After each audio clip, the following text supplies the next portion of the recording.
All right, guys, I've got some things to get through today, so I'm going to try to get through them as quickly as possible here so the video is not too long. But basically, a lot of the buzz online is people have looked at Tyler Robinson, the guy who's been charged with assassinating Charlie Kirk, and they've said he doesn't have a rifle. There's no way. Where is it? So I want to take a look at that today. So just in case you haven't seen these are released by Utah Public Safety, and there he is, and all he has is this backpack. Obviously he's not, he didn't walk onto the campus carrying a rifle.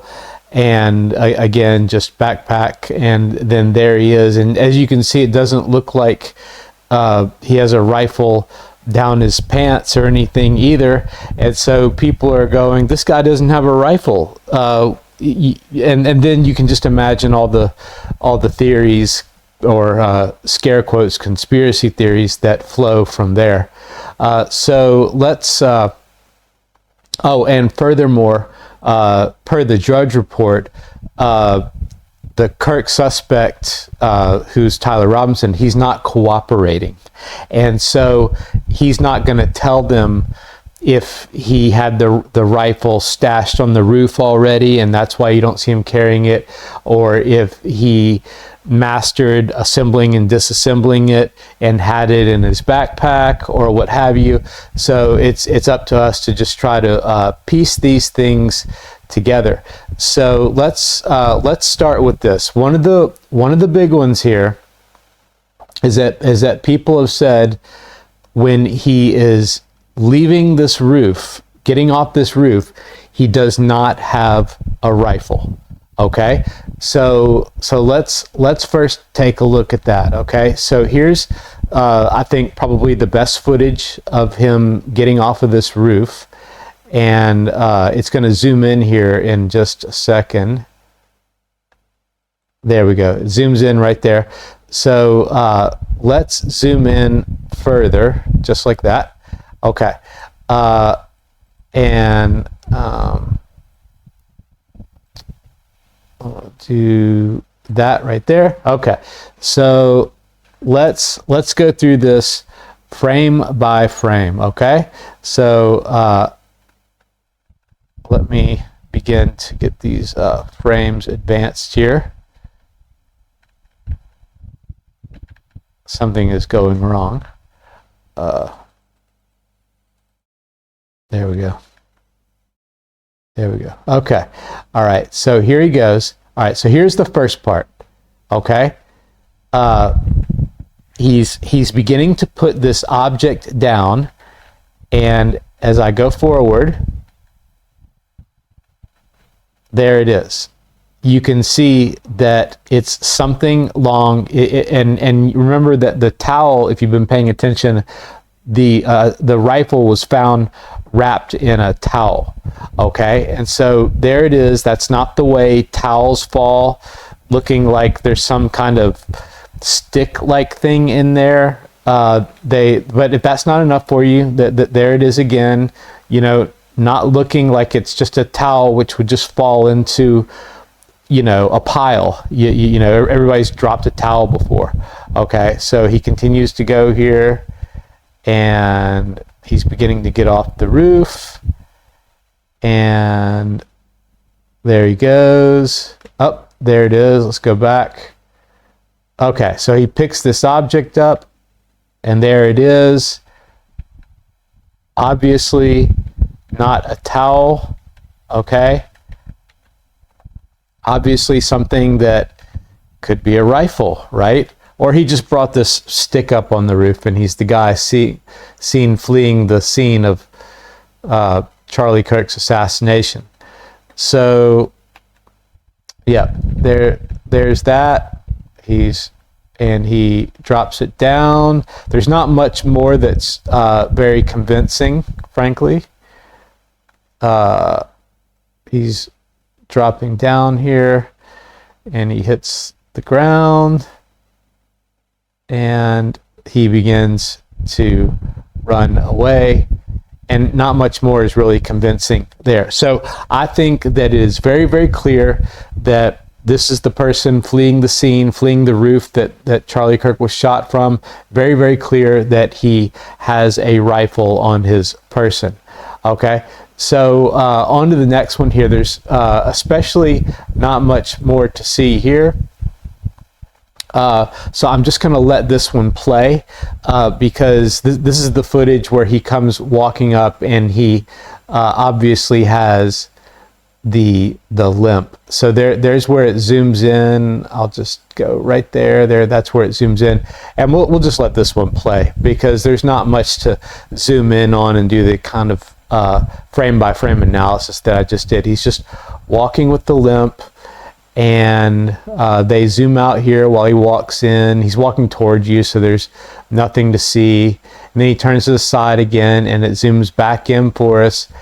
And people speculate here that the reason that he's limping like that is that he has the rifle stuffed down his pants, and there he is. They think that's him after the shooting, but it's just an extremely blurry image. So let me go on to the next thing here. All right, so again, there he is on the stairs, and there's the backpack. Okay, and here is the rifle. Okay, and so we can make that a bit bigger. And as you can see, it's not very long. And one of the ways you can tell that is that there's a boot right here, and you can see that the boot looks like it's almost the size of the stock. And I'll get to that in a second, but this is a Mauser. It would have likely been a Mauser K98 rifle, because those are the ones that were most commonly what's called sporterized, which is what's done to this, what has this different stock. Obviously not the old World War I/World War II rifle look. It's been sporterized, and so the K98 was further shortened and made into a 30-06 for sport, and it was the most common rifle done, which makes it probably what this is, because that was the most common. So let's have a little look at this right here. Okay, this is an account of, as far as they can tell, everything that he did. Okay, so it has things here like suspect eventually put what appeared to be cell phone back in his right pants pocket using his right hand. Surveillance captured subject making his way toward the Lossy Center. At approximately 12:02, suspect was recorded walking on the north side of the Lossy Center building, walking with the same gait as observed earlier. Suspect entered the Lossy Center building through a set of doors on the southeast corner of the Lossy Center building at approximately 12:15. Suspect was observed walking up the stairs that lead to the common area adjacent to the Lossy Center building. Suspect walked to a short concrete wall that separates the common area from the rooftop of the Lossy Center building at approximately 12:17. Suspect climbed over the short wall and appeared to crouch down on the north side of the wall on the rooftop at approximately 12:22. Now here's where it gets important right here. This is 12:22. This is when he crouches for a little while to get the rifle and prepare and everything. So he crouches at 12:22. Then suspect stood up and started running across the rooftop of the Lossy Center building. The notable limp from previous surveillance was absent. Suspect ran to the west side of the rooftop and appeared to scoot along the rooftop area as he got closer to the edge of the rooftop. At approximately 12:22 hours, suspect laid down in a position consistent with a prone shooting position near the edge of the rooftop and appeared to be facing west in the direction of the courtyard area. The rooftop of the Lossy Center building overlooks the courtyard area where the event featuring Charlie Kirk was taking place. The Lossy Center building is east of the courtyard area. At approximately 12:23, Charlie Kirk was shot. Okay? So at 12:17, he crouched down, and then at 12:22, he stood up and started running across, and then by 12:23, he assassinated Charlie Kirk. Okay, so there's a 5-minute gap right here from 12:17 to 12:22 where he did something. That was when he was crouched. Okay, and so let me go here to this little bit by Grok. Okay, disassembled parts of a sporterized Mauser K98 rifle. Yeah.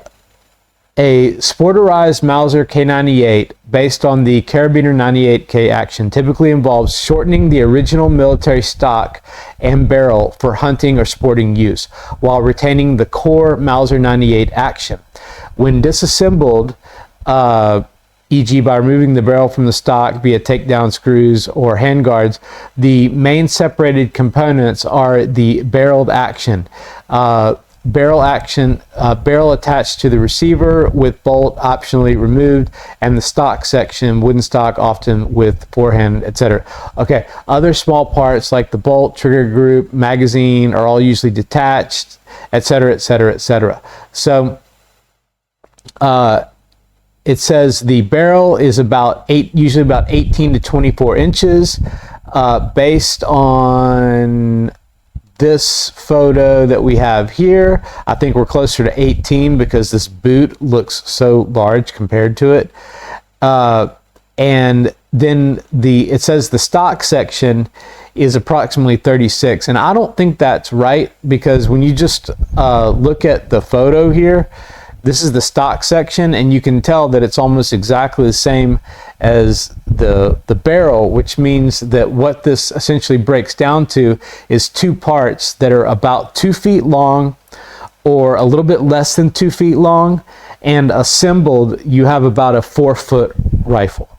But disassembled, you have two parts that are approximately 2 feet or a little bit less, and most backpacks are approximately 2 feet long or a little bit less than 2 feet long, like that. And so it's conceivable that he could have stuffed those in there.